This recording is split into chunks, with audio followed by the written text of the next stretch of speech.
Skip Brunch. My name is Cara. I bring you fun and fresh DIY projects and home decor advice. And I'm excited to show you a really cute Thanksgiving napkin ring tutorial today. This is what they look like. Before we dive into today's tutorial, hit that subscribe button so you can stay in the loop for all my fun and fresh ideas. So this project was fun because I literally failed twice before getting it right. So if you are new here, you might not know that I actually have a podcast called Make Space, where I sit down with amazingly brilliant guests and we talk about home decor advice and DIY tips. I've had guests like Leanne Ford from HGTV, Cara Wood, who is like an amazing author. And I just did an episode all about like experimenting and failure. And I will link it down below if you want to go listen, because my mission is to empower women to be able to tackle big projects and design a home they're like legitimately in love with. But to get to that point, you're gonna make a ton of mistakes. But what was funny about this project is it seemed like such a simple idea,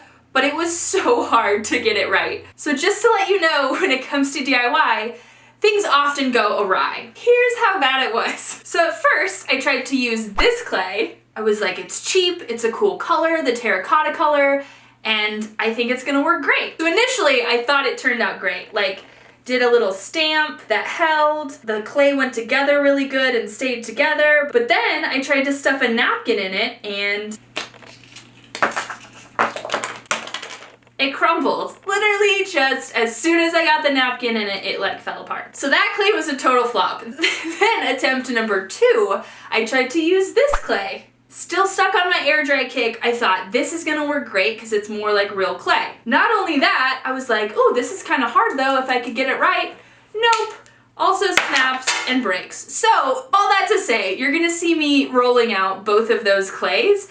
And while the method is the same, that is not the clay you need to be using because of the aforementioned catastrophe. Make sure that you are using this polymer oven baked clay. It worked out way better. It's a lot more sturdy, it went together really good, and it's like, it worked. It worked! So I went with terracotta, but they have a ton of different colors if you want to do like a yellow or a white or whatever you want. Okay, now that we're done with that nonsense, let me tell you what else you need. I will link everything in the description below. So besides the clay, you're gonna need a paper tube. Then you're gonna need to create something to measure out your clay for the cut. So I used a piece of glass. I just measured right around here to know how long my strip needs to be so it would wrap around all the way. And then I drew little lines onto the glass so that when I rolled out my clay, I knew where to cut. So if you don't have a random piece of glass sitting around, you could also draw this out on a piece of poster board and then cover it with a big piece of contact paper. You just don't want to be rolling the clay out on the side where you drew the lines with Sharpie,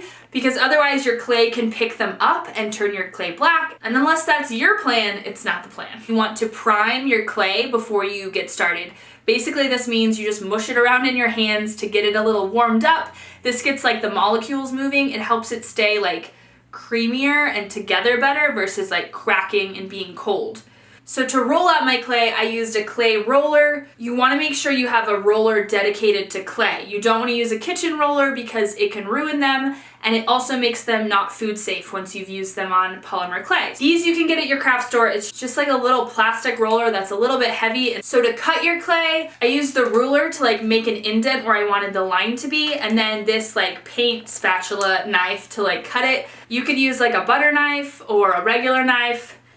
But they also sell handy dandy like clay cutters. This is like a razor blade with a little thing on it and you just push it down to cut. I cut myself with this like 20 billion times because I kept pushing on the edge that was sharp like an idiot. And so you see band-aids on my fingers in this tutorial, that's why. We're gonna start by rolling the clay out onto the measurement surface that we've created. Now, if you want to roll yours out and measure after, that's probably doable. I just thought it was easy to know like when I'm rolling, how far I need to go in each direction. I'm a little spatially challenged, so if you could do it without that, that totally works too. Once you have it rolled out, you want to just take your ruler or your clay cutter and you want to just cut straight edges, cutting everything into strips. So my strips were about 1.5 inches wide and then 5.5 inches long. So then you just take the clay and you start wrapping it around your tube. So this part you want to be careful not to put a lot of pressure on the front. Try to touch the edges and then pinch them towards the back so you're not leaving a bunch of fingerprints in the front.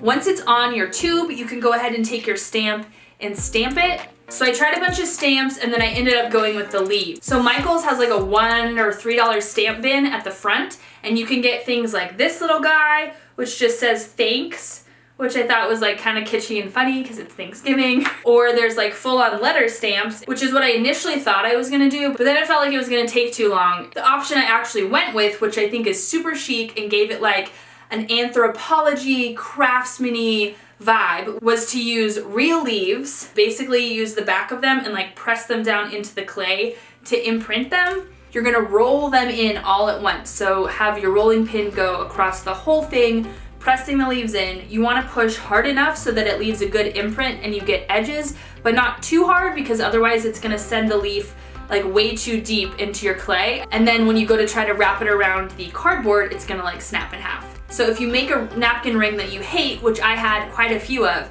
you can really just squish it and scrap it and start over again.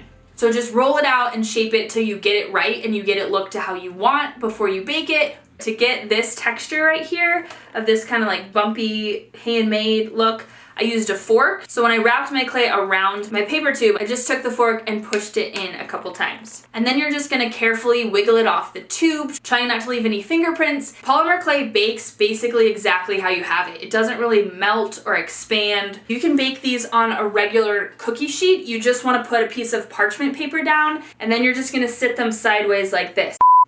Do I have lipstick on my teeth?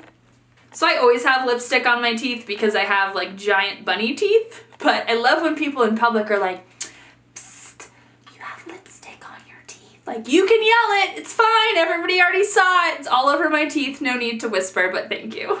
So you want to check on the back of your box for the temperature. This particular clay was 275.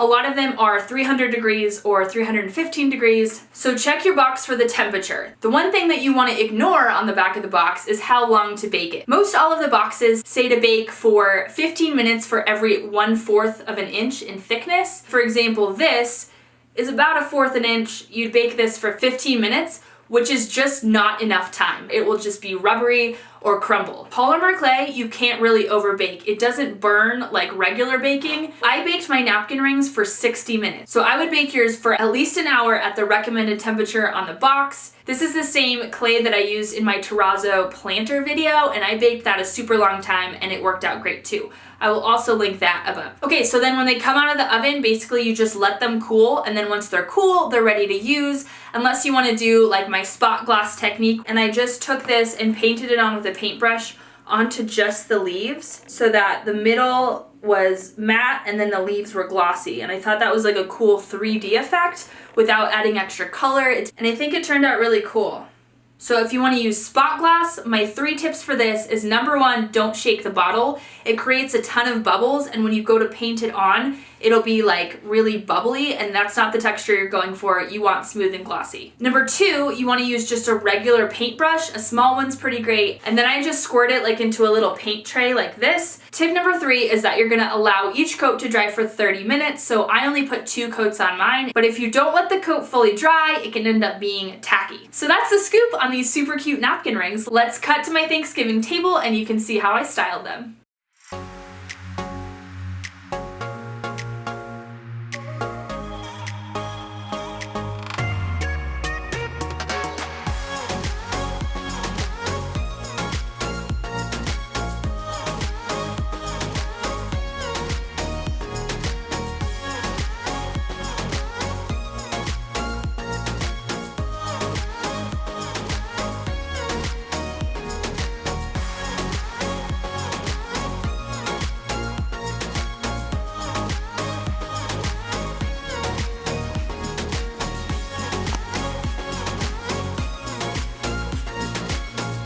Thanks so much for watching! If you're in a fall kind of mood, I have a whole playlist of fall DIY and decor projects that you can check out. I will link it in the description below. They are super cute. The stretch goals are for me to make a video all about napkin folding. I'll show you how to do like this little pointy fold and then like different ways you can fold your napkin to like stuff it in the napkin ring. So stay tuned for that because it's an important life skill.